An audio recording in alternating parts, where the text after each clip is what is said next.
March 24th, 2026 meeting of the Ways and Means Committee will now come to order. Will the clerk please read the roll? Ms. Barnhart. Here.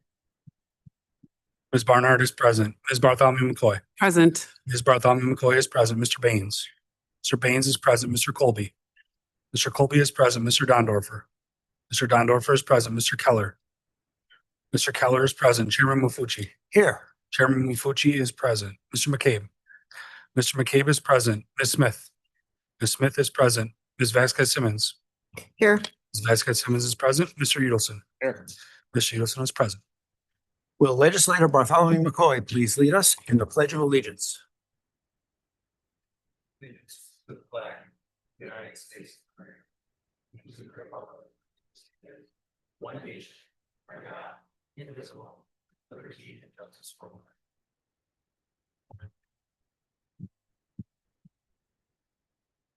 Are there any speakers signed up for the public forum? There's not. Is there anyone here who would like to address the committee at this time? The next item on the agenda is the approval of minutes. You have the minutes from the February 24th, 2026 meeting before you. They will stand approved unless the clerk is notified of any changes by the end of the day. The next item on the agenda is new business. Mr. Clerk. Mr. Chairman, I move that we consider the agenda as a whole with the exception of items numbers 260088 and 260098. Moved by Legislator Udelson, seconded by Legislator Smith. Is there any discussion? Seeing none, all those in favor, please indicate by saying aye. Aye. Any opposed? Item carries. Next item. Referral 26-0088, erroneous assessments, corrections, and cancellations. Move it. Second. Moved by Legislator Udelson, seconded by Legislator Vasquez Simmons. Is there any discussion? Seeing none, all those in favor, please indicate by saying aye. Aye. Any opposed? Seeing none, item carries. Next item. Referral 26-0098, authorized contracts with D. Pasquale Construction, DG Mesmer, and Kaplan Schmidt Electric for the PSTF Fire Training Grounds Expansion Project. Move it. Second. Moved by Legislator Udelson, seconded by Legislator Vasquez Simmons. Is there any discussion? Yes, Mr. Chair. Legislator Baines. I'd like to review the bid and award process in generic terms. We take the lowest bid unless there are, through you to the administration, we take the lowest bid unless there are performance issues with the bidder. Is that correct? Through the chair, no, it is not. Performance, excuse me, performance does not come into play for the award of public works projects. Only things like being disbarred at the state level apply to that. Through you, Mr. Chairman. So if the lowest bidder is a contractor, for instance, with whom we have past adverse experiences, we can't factor that into awarding the grant or the bid? Through the chair, yes, we have had discussions with law department. If we do have performance issues with contractors, we're going to note those as much as possible and then work through them through a disqualification program. But in general, performance does not come into play for awards. Through you, Mr. Chairman, that's two different answers, isn't it? So performance does come into play if we have prior concerns and we can disqualify, but you also said it doesn't. So can you clarify, please? Well, yeah.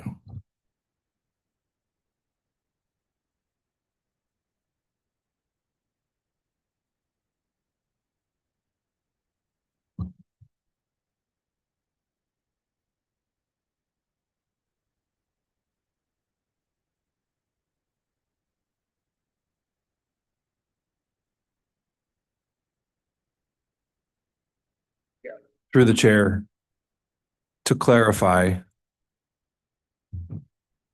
as Mr. Murphy was saying, there is a process for determining a bidder not qualified. And that is a separate process from the review of bids submitted on a low bid process. If a bidder is determined not qualified, they would not be eligible to be selected. And to, through you, Mr. Chairman, and just again to further clarify, so if the county has knowledge of performance issues with a contractor in the past, can that disqualify that particular bidder from being awarded a contract or not? To the law department, please. Through the chair, yes, if the debarment or disqualification process has been completed and that bidder has been debarred or disqualified. And it's a long and laborious, lengthy process that has state procedural pieces to it as well. Thank you. I yield. Any other discussion?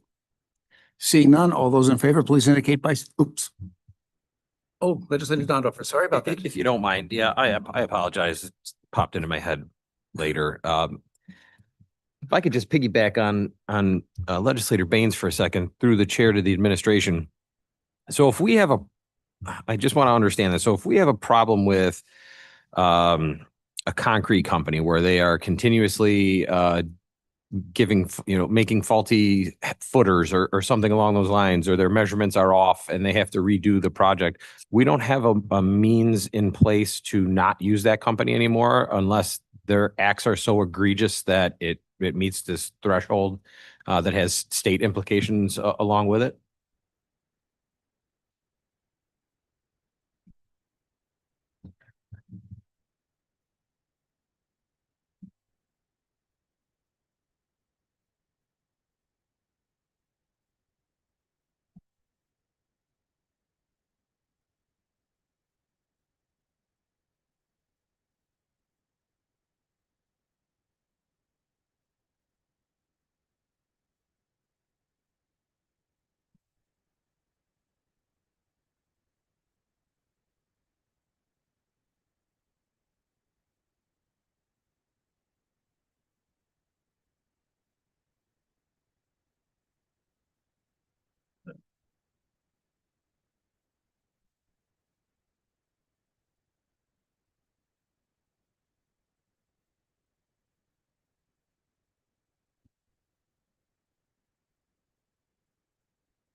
Through the chair, to clarify further, the low bid process is looking for the lowest responsible bidder. And that's another way of saying the lowest that has performed responsibly in past projects and remains a qualified bidder. So yes, there is a process for determining if a bidder is no longer responsible. X that the legislators talked about could go into that analysis, but it's a complicated and lengthy analysis and process to determine a bidder to be not responsible and therefore disqualified. Okay, thank you. I'll yield. Any other discussion? Yes, Mr. Chairman. So following up one last time, the performance bond that we require of the contractor, can that be affected by our knowledge of past performance deficiencies? Through the chair, could you repeat the question, please? Well, let me break it down into components through the chair. So do we require a performance bond from our contractors when we sign contracts with them? Through the chair, yes, we do. And in the writing of that performance bond, is our knowledge of deficiencies in past performance of a contractor a factor in how we compose the particulars of that performance bond?